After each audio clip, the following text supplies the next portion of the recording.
Welcome to HFY Stories. Please subscribe to the channel. Your one click means the world to me. A 9-foot warlord dragged one claw across the grated floor and could not make his arm obey. Somewhere beyond the yellow haze, 3 sets of human boots struck metal at a run. 32 minutes earlier, Xyler had believed humans were the fragile half of the Alliance. He had been standing at the edge of Bastion's joint mess hall on Groombridge 34, recording what he considered further evidence. Craxian warriors ate in silent ranks, each ration cube measured to exact metabolic need. Across the dome, human marines slouched over trays, traded tired remarks, and poured steaming drinks from battered equipment that looked older than some colonies. General Vargas watched them with open contempt. "They waste movement even while feeding," he said through a low series of clicks. "No armor grown from the body, no toxin glands, no redundant organs, yet the High Council calls them Deathworlders." Xyler checked the readings on his bracer. Earth's gravity, climate, and biosphere remain unusually hostile. Then Earth produced stubborn prey. At the human command table, Commander Akko's black pressed down the plunger of a metal and glass coffee press. Sergeant Chantal Atwood held out a cup before he had even finished. Dr. Dedrick Kim stared at the dark brew with the resignation of a physician who knew his advice had already lost. Xyler's bracer screamed. A red molecular warning filled his display. He recalibrated once, then again. The reading remained. "General." Vargas turned at the change in his voice. Xyler enlarged the chemical model. Airborne stimulant compound, 137-trimethylxanthine. Vargas' mandibles tightened. "Hazard." "To us, severe neurological failure at a tiny dose." Across the room, Akko's lifted the steaming cup toward his face. Craxian weapons came up in a single metallic wave. Vargas crossed the floor with his guards behind him. "Human commander, put that vessel down." Akko's looked from the plasma lances to his coffee. "You crossed the hall for this. You are releasing a neuroactive poison into shared air." Dedrick covered his mouth with one hand. His eyes were smiling even if the rest of him was not. Akko's glanced at him, dark. Dedrick cleared his throat. "Their sensors are technically correct." Vargas' stance sharpened. Akko's looked back at the mug. "That is unfortunate."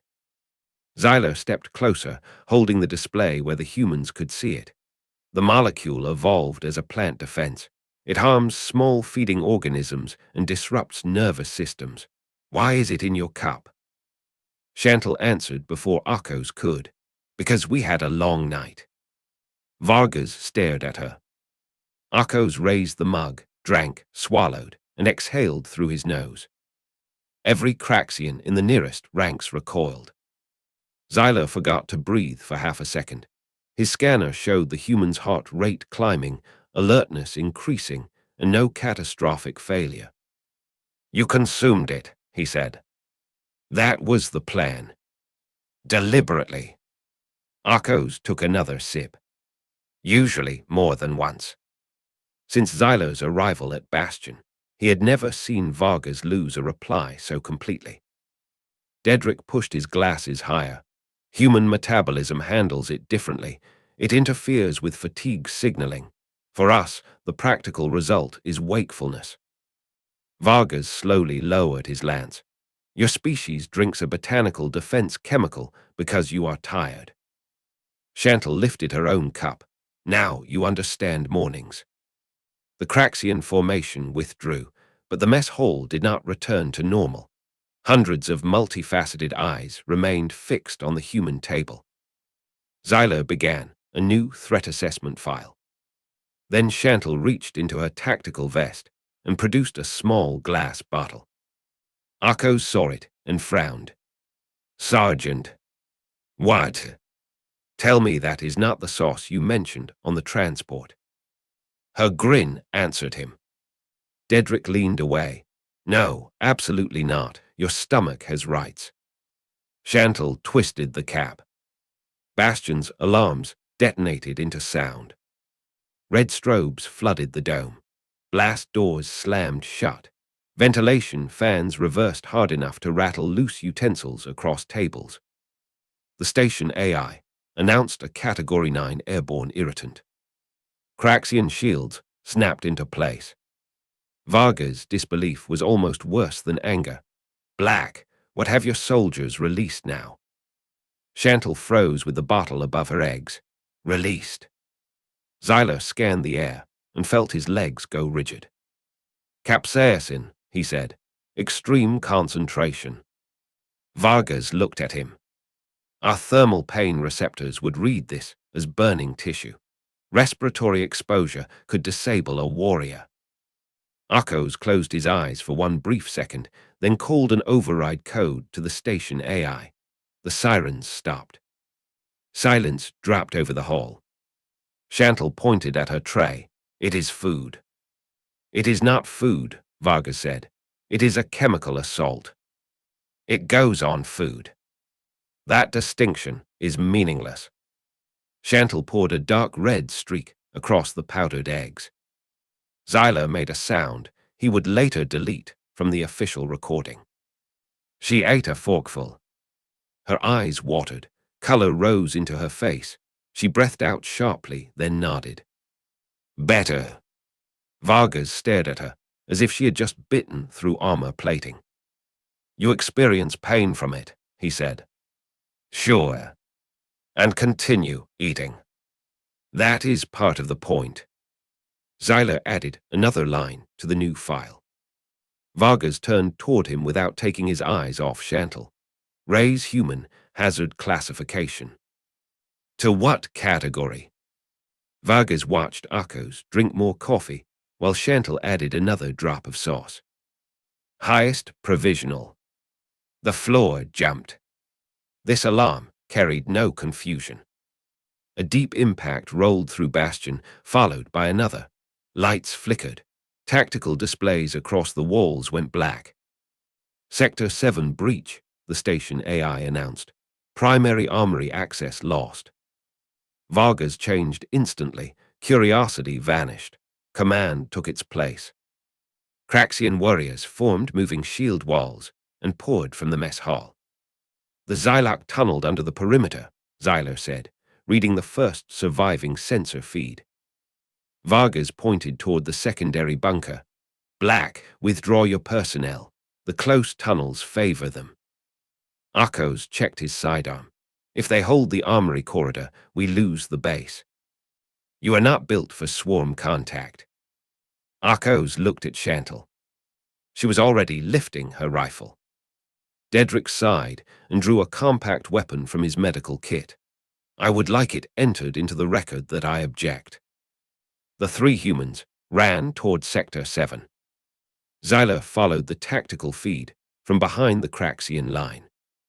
The corridor ahead had split open around a jagged hole in the floor. Pale Xyloc shapes surged from below, fast and low, forcing Vargas, soldiers, into a narrowing defensive arc. Plasma fire drove the front ranks back, but more kept climbing. Then a larger Xyloc form surfaced deep in the breach. Yellow vapor burst from it. Gas, Xyler shouted. The cloud hit the Craxian line. Warriors folded where they stood. Shields winked out one after another. Vargas staggered, struck one knee, then both. His claws scraped the deck as his limbs stopped answering him. The Xyloc advanced, and the humans entered the haze. Akos coughed and fired. Chantal stepped over Vargas, planted herself between him and the swarm, and began controlled bursts down the corridor. Dedrick dropped behind a support column, scanning the gas while returning short bursts of fire. Xyler stared at the readout. Impossible. Why are they standing? Vargas forced through a half-numb jaw. Dedrick's voice came over the comm. I think I know. Akos changed magazines. Make it useful. The gas targets the same fatigue signaling pathway our coffee is interfering with. We flooded those receptors before the Xyloc did. Chantal barked a laugh that turned into a cough. So breakfast counts as armor now. Do not put that in a medical manual. The humans held, but the breach kept producing bodies. Ammunition counters dropped. The Craxians remained pinned by the gas. Arcos looked up.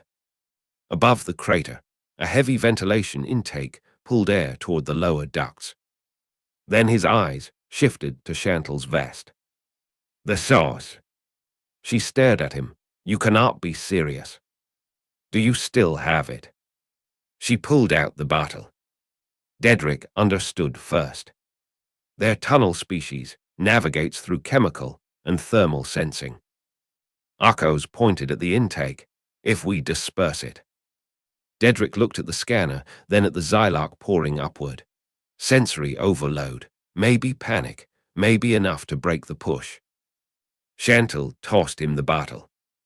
Arcos caught it, moved under cover, and slammed the glass against the intake housing. The fan took the red liquid. For 2 seconds, nothing changed. Then the breach erupted in shrieks. The Xylark nearest the vent recoiled at once. Those behind them collided with the retreat. The larger form below twisted away from the airflow, and the entire swarm reversed, scrambling back into the tunnels faster than it had emerged. The corridor emptied. Only the fans kept turning. As the yellow gas thinned, Vargas pushed himself upright. His first steps were unsteady. Xyla hurried to him with the scanner, but the general waved him aside. He walked to Arcos. Craxian survivors gathered behind him.